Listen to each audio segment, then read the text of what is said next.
Tiesiog aš kažkaip nusprendžiau nevaizduoti žmogaus, nes man ir taip atrodo per daug to egocentriškumo yra.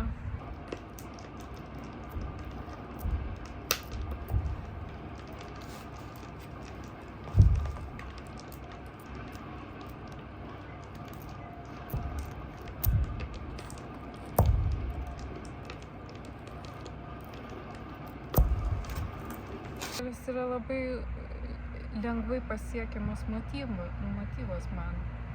Aš jas randu savo sodelėje ir galiu jas fotkinti, kaip jos vysta, kaip jos nyksta, kaip jos dygsta.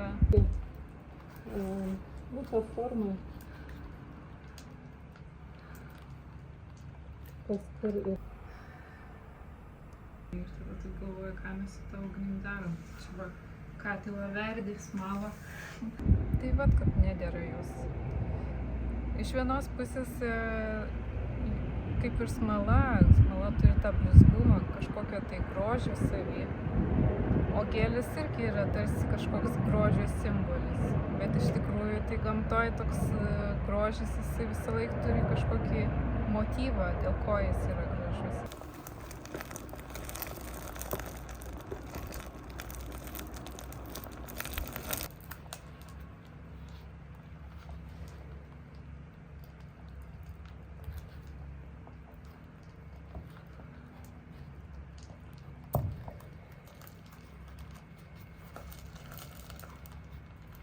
Kas kūryboje man yra prasminga, tai kad tu gali kažkaip išgyventi dabarties laiką, kas atrodo, kuo toliau, tuo sunkiau yra išgyvenamas dalykas. Nes mūsų kažkaip sąmonė visą laiką arba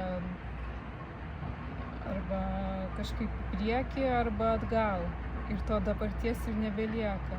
O tas visas procesas, virimas, tepimas, tu esi dabar. Tas man kažkaip labai patinka.